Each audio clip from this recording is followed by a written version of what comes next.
¿Acaso el eco de una risa compartida, el roce de una mano amiga o el susurro de una confidencia al caer la tarde no son anhelos universales que persisten incluso cuando el almanaque ha deshojado la mayoría de sus páginas? Para Arturo Balbuena, a sus 72 años, la respuesta era un sí rotundo. Un sí que vibraba en el aire quieto de su piso en Triana, Sevilla, tan cargado de recuerdos como de un silencio que desde la partida de Carmen 3 años atrás se había vuelto demasiado denso. Las paredes, adornadas con acuarelas de paisajes italianos y estanterías repletas de historia y literatura, parecían conversar solo con el pasado. Su figura delgada, casi ascética, se movía con la pulcritud de quien ha dedicado una vida a la enseñanza de la historia, la camisa siempre impecable, el pelo cano, aunque ralo, cuidadosamente peinado. Pero sus ojos, antaño espejos de una curiosidad insaciable, ahora reflejaban con demasiada frecuencia la melancolía de un atardecer sin promesas. La soledad de ese visitante sigiloso se había instalado sin pedir permiso. Su hija Clara, arquitecta en Madrid, vivía absorta en un torbellino de planos, reuniones y la crianza de 2 adolescentes. Sus llamadas, aunque cariñosas, eran a menudo breves, salpicadas de «Papá, te llamo luego que estoy entrando a una reunión». Arturo lo entendía, o al menos eso se decía. No quería ser una carga. Su amigo don Mateo Herrero, un exfuncionario de correos con quien despachaba el mundo y las piezas de ajedrez bajo los naranjos de la plaza del Altozano, era un bálsamo. Pero las tardes de ajedrez no llenaban las largas horas de vacío en casa. Un día, leyendo un artículo en el suplemento dominical sobre cómo las redes sociales estaban ayudando a personas mayores a reconectar con el mundo, una idea prendió en su mente. Ya tenía un perfil de Facebook, creado años atrás por Clara para que viera las fotos de los nietos, pero apenas lo usaba.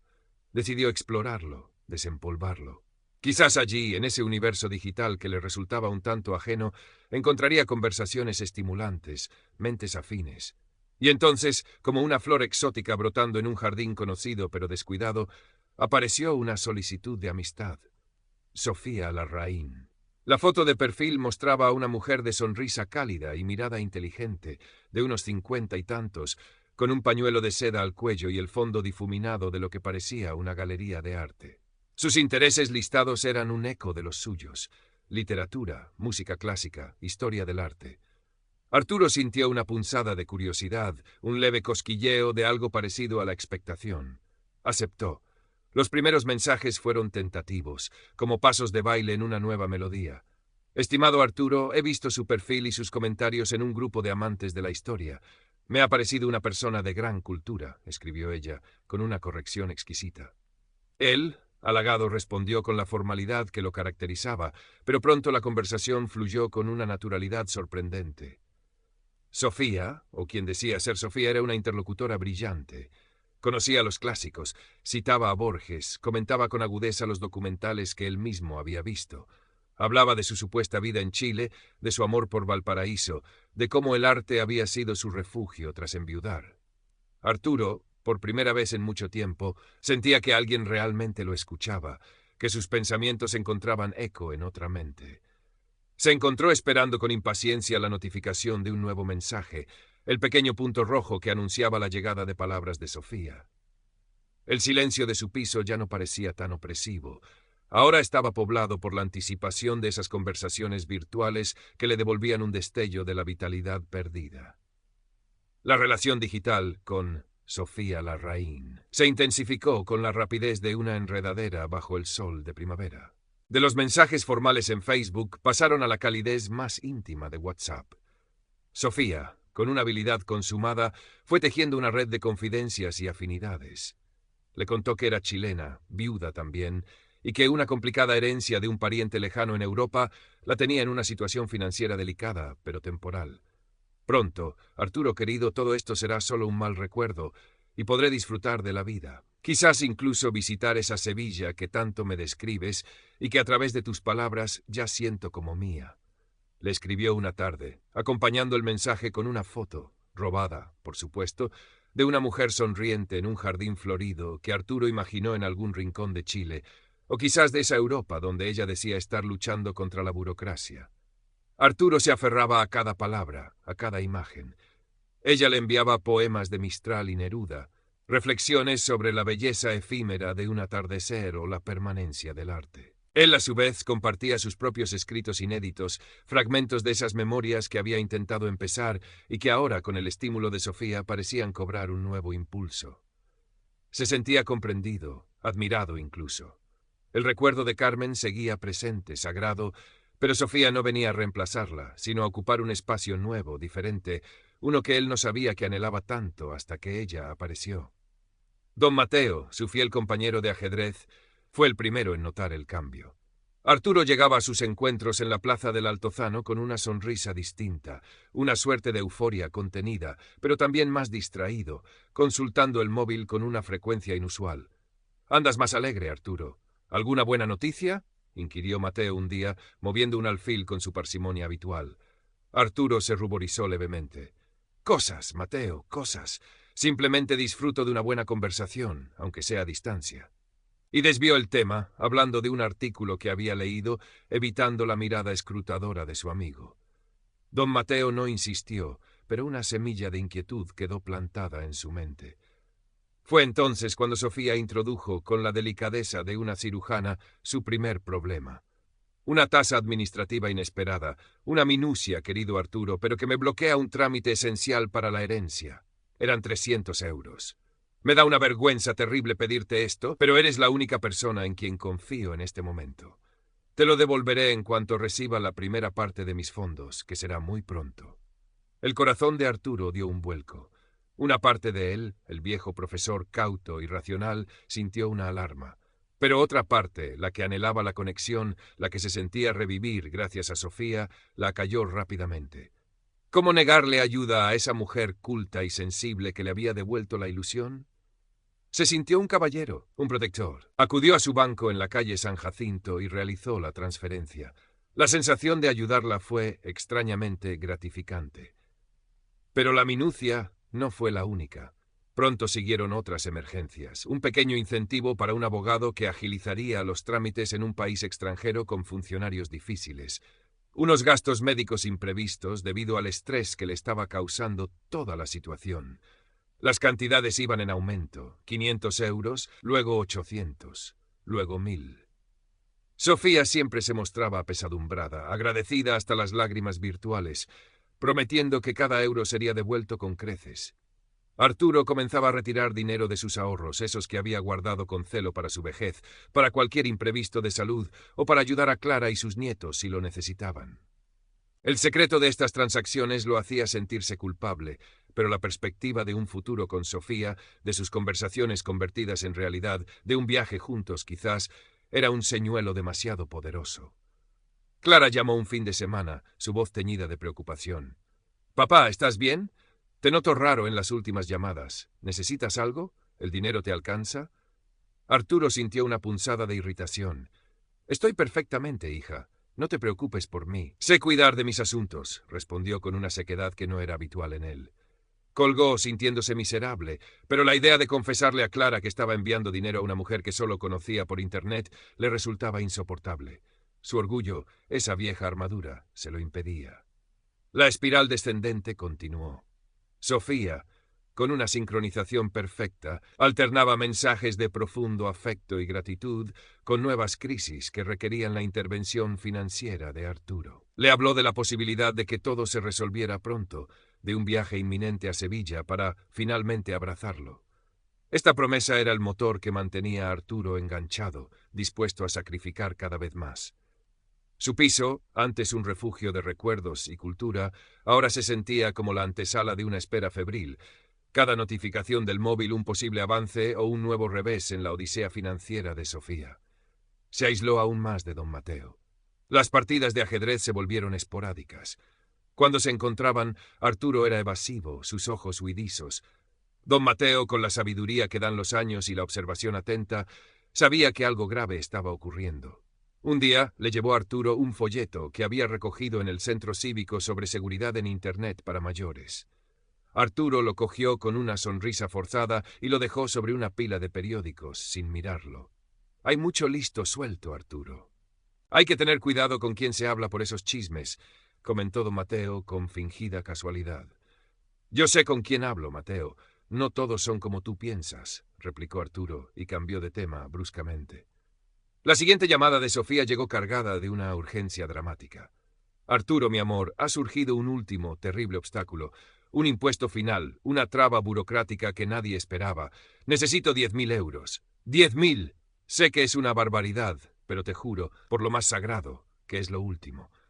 Si no consigo esto antes de 48 horas, perderé toda la herencia, todo por lo que hemos luchado, nuestra oportunidad de estar juntos. Su voz a través del teléfono sonaba rota, al borde de las lágrimas. 10.000 euros.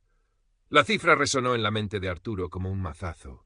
Era prácticamente todo lo que le quedaba de sus ahorros de toda una vida, después de las sumas anteriores. Una parte de su cerebro, la que aún conservaba un vestigio de lógica, gritaba «no». Pero la imagen de Sofía, de su sonrisa prometida, de las tardes de conversación que llenarían su soledad, era demasiado poderosa. El miedo a perder esa ilusión, a volver al silencio total, era más fuerte que el miedo a la ruina económica. «Haré lo que pueda, Sofía, no te preocupes», dijo con voz temblorosa, el corazón latiéndole desbocado. Colgó el teléfono y se sentó en su viejo sillón orejero, el mismo donde Carmen solía leer. La habitación pareció encogerse a su alrededor. Miró la foto de su esposa sobre la mesita. «¿Qué estoy haciendo, Carmen? ¿Qué estoy haciendo?», susurró al retrato sonriente, que no podía responderle. A la mañana siguiente, con el alma encogida pero una determinación febril en los ojos, Arturo se dirigió a su sucursal bancaria en la calle Pureza. La cola era corta. Cuando le llegó el turno, se acercó a la ventanilla donde solía atenderlo un joven amable llamado David. «Buenos días, David. Necesito hacer una transferencia importante», dijo Arturo, intentando que su voz sonara firme. Cuando mencionó la cantidad, 10.000 euros, y el destino, una cuenta en el extranjero con un titular desconocido para el banco, David frunció el ceño imperceptiblemente. Conocía a don Arturo, un cliente de toda la vida, siempre prudente con su dinero. Aquello era inusual. «Don Arturo», comenzó David con tacto, «es una suma considerable. ¿Está usted seguro de esta operación? Conoce bien al destinatario». Arturo sintió que la sangre le subía al rostro. «Sí, por supuesto. Es un asunto personal y urgente», replicó con un tono más cortante de lo que pretendía. David, entrenado en protocolos de prevención de fraudes, especialmente a personas mayores, no se dio por vencido. «Comprenda, don Arturo, que nuestro deber es también proteger a nuestros clientes.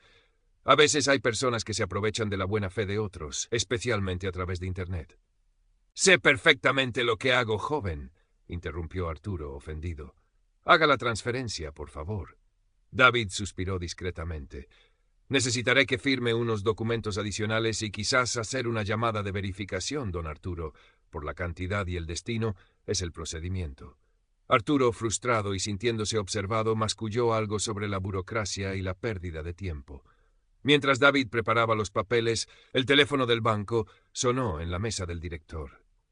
Clara Balbuena había llegado a Sevilla en el primer ave de la mañana. La preocupación la había roído durante toda la noche. La última conversación con su padre, tan esquivo, tan irritable, y una charla previa con don Mateo, quien le había expresado sin rodeos su temor de que Arturo estuviera siendo engañado por alguna lagarta de Internet, la habían decidido. No podía esperar más. Al llegar a Triana, su primer impulso fue ir al piso de su padre, pero algo la hizo pasar primero por el banco. Conocía a David, el joven empleado. Ella misma le había ayudado a su padre a gestionar algunas cosas allí años atrás. Entró en la sucursal justo cuando Arturo estaba en la ventanilla, visiblemente alterado. David levantó la vista, la reconoció y sintió un enorme alivio. Hizo una seña discreta al director, quien ya estaba al tanto por la alerta interna que David había activado. «¡Papá!», exclamó Clara, acercándose. Arturo se giró, sorprendido y visiblemente contrariado al verla allí. «¿Clara? ¿Qué haces tú aquí?» «He venido a verte, papá. Estaba preocupada», dijo ella, mirando de reojo a David, quien asintió levemente. «¿Qué ocurre? ¿Algún problema?» La tensión en el ambiente era palpable. Arturo intentó restarle importancia. «Nada, hija, un asunto mío, un pago que tengo que hacer». Pero Clara ya había conectado las piezas. La preocupación de don Mateo, la actitud extraña de su padre, la presencia en el banco, la suma que seguramente intentaba transferir. «Papá», dijo con voz suave pero firme, cogiendo su mano. «Tenemos que hablar, por favor, no hagas nada hasta que hablemos». Arturo miró a su hija, luego al empleado del banco, luego de nuevo a Clara. La fachada de seguridad que había intentado mantener comenzó a resquebrajarse. En los ojos de Clara vio una angustia genuina, un amor que no era virtual ni condicionado a transferencias bancarias. La imagen de Sofía, tan nítida y prometedora en su mente durante meses, de repente pareció volverse borrosa, casi transparente. «Vamos a casa, papá», insistió Clara. Arturo, sintiendo un peso enorme sobre sus hombros, asintió lentamente. Por primera vez en mucho tiempo, la duda superó a la esperanza ciega. En el silencio del salón, con la luz de la mañana sevillana entrando tamizada por las persianas, la verdad comenzó a emerger, dolorosa y cruda. Clara, con una mezcla de tristeza y firmeza, le contó a Arturo lo que había averiguado en las últimas horas. Alertada por don Mateo, había pasado la noche anterior investigando. Recordó vagamente que su padre le había mostrado alguna vez, con orgullo disimulado, una foto de Sofía. Buscó en el historial de su ordenador, encontró el perfil de Facebook. Hizo una búsqueda inversa de las imágenes. Los resultados fueron demoledores. Las fotos de Sofía Larraín pertenecían a una bloguera de viajes brasileña, mucho más joven, cuyas imágenes habían sido claramente robadas y retocadas. Encontró foros de víctimas de estafas románticas donde se describían tácticas idénticas, incluso frases y excusas que Sofía había utilizado con Arturo. Cada palabra de Clara era como un golpe. Arturo escuchaba, al principio con incredulidad, luego con una creciente sensación de náusea. Intentó defender a Sofía aferrándose a los recuerdos de sus conversaciones, a la conexión que él había sentido tan real. «No puede ser, Clara. Ella es diferente. Me comprende. Hemos hablado de tantas cosas, de historia, de arte», balbuceaba la voz rota. «Papá», dijo Clara, mostrándole la pantalla de su portátil con las pruebas. «Esta gente es profesional. Saben qué decir, cómo ganarse la confianza de personas buenas y solitarias como tú. Crean un personaje a medida». Arturo miró las fotos originales de la bloguera, luego los mensajes que había intercambiado con Sofía. Las piezas del rompecabezas encajaron con una crueldad implacable. La herencia complicada, las emergencias médicas, las promesas de un encuentro que nunca se materializaba. Todo era parte de un guión despreciable. Se cubrió el rostro con las manos. Un sollozo seco sacudió su cuerpo. La vergüenza lo inundó, helada y amarga. El profesor de historia, el hombre culto y racional, había sido engañado como un colegial. El dinero perdido, los ahorros de toda una vida, dolían, pero lo que más le quemaba era la traición a sus sentimientos, la profanación de su soledad y de su anhelo. Clara lo abrazó, dejando que llorara en su hombro. No había reproches en su gesto, solo un profundo dolor compartido. Don Mateo, avisado por Clara, llegó poco después. Se sentó en silencio junto a su amigo, ofreciendo la callada compañía que a veces es el único consuelo posible. Al día siguiente, Clara acompañó a su padre a la comisaría de la Policía Nacional en la Alameda de Hércules. En la unidad de delitos telemáticos, un inspector joven pero con experiencia en estos casos los escuchó con paciencia, mientras Arturo, con voz apenas audible al principio, relataba la historia de su relación con Sofía Larraín. Clara aportó los mensajes, los datos de las transferencias, las capturas de pantalla de los perfiles falsos. El inspector fue franco. «Don Arturo, ha sido víctima de una estafa romántica muy bien orquestada. Estos grupos suelen operar desde el extranjero, utilizando múltiples identidades falsas y sistemas complejos para mover el dinero. Recuperarlo es extremadamente difícil, se lo digo con honestidad». Les explicó la importancia de la denuncia para las estadísticas, para alertar a otras posibles víctimas y para que, si alguna vez se identificaba a los miembros de esa red, hubiera constancia de sus actividades. Salir de la comisaría fue como despertar de una pesadilla, solo para encontrarse con la desoladora realidad de sus consecuencias. Arturo se sentía vacío, humillado. Los colores de Triana, el bullicio del mercado, el aroma a azahar que tanto amaba, todo le parecía ajeno, como si lo viera a través de un cristal opaco. Los días que siguieron fueron un lento peregrinar por el desierto de la desilusión. Clara decidió quedarse en Sevilla unas semanas, posponiendo sus compromisos en Madrid. Se instaló en la habitación de invitados, llenando el piso de una presencia discreta pero constante. Preparaba comidas sencillas que Arturo apenas probaba, lo animaba a dar pequeños paseos por la orilla del Guadalquivir, o simplemente se sentaba con él en silencio, leyendo, ofreciéndole una compañía que no exigía nada a cambio. Don Mateo también era un visitante asiduo. Retomaron sus partidas de ajedrez, aunque al principio Arturo jugaba de forma mecánica, sin la chispa de antes. Pero la rutina, la normalidad de esos pequeños rituales, comenzó a tener un efecto balsámico. Poco a poco Arturo empezó a hablar, primero con Clara, luego con don Mateo. Contaba fragmentos de sus conversaciones con Sofía, no para justificar su credulidad, sino como un intento de entender, de exorcizar el engaño. Hablaba de la soledad, del anhelo de sentirse vivo e importante para alguien. Sus amigos lo escuchaban sin juzgar, permitiéndole vaciar el dolor. Una tarde, varios meses después, mientras paseaba con Clara por el parque de María Luisa, Arturo se detuvo ante el monumento a Becker. Observó las figuras de las tres mujeres que representan el amor ilusionado, el amor poseído y el amor perdido. «Supongo que yo he pasado por las tres fases con alguien que ni siquiera existía», murmuró, con una media sonrisa triste. Clara le apretó el brazo.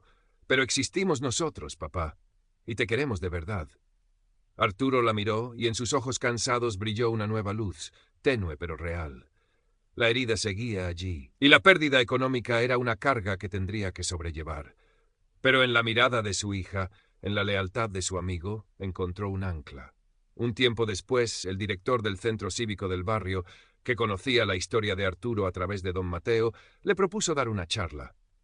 «No tienes que dar tu nombre, Arturo. Solo contar tu experiencia de forma anónima si quieres, para advertir a otros mayores sobre estos peligros». Arturo lo pensó durante varios días. La idea de exponer su vulnerabilidad le aterrorizaba, pero también sintió una incipiente necesidad de transformar su dolor en algo útil. Finalmente aceptó. El día de la charla, el pequeño salón de actos estaba lleno. Arturo, con la voz algo temblorosa al principio, pero que fue ganando firmeza, contó su historia. No la historia del profesor Balbuena, sino la de un hombre mayor que en su soledad buscó afecto y encontró engaño. Habló de las señales de alerta, de la manipulación emocional, de la importancia de desconfiar y de pedir ayuda. Cuando terminó, un silencio profundo llenó la sala, seguido de un aplauso cálido y respetuoso. Al salir, sintió que una parte del pesado fardo que llevaba se había aligerado. El camino por delante sería largo, pero ya no caminaba solo. La primavera volvía a Sevilla, y con ella, quizás, la promesa de una serenidad reconquistada, más sabia, más cauta, pero no enteramente despojada de la capacidad de confiar en la bondad genuina, esa que no pide nada a cambio, y se encuentra a menudo mucho más cerca de lo que uno piensa. La primavera volvía a Sevilla, y con ella quizás la promesa de una serenidad reconquistada, más sabia, más cauta, pero no enteramente despojada de la capacidad de confiar en la bondad genuina, esa que no pide nada a cambio, y se encuentra a menudo mucho más cerca de lo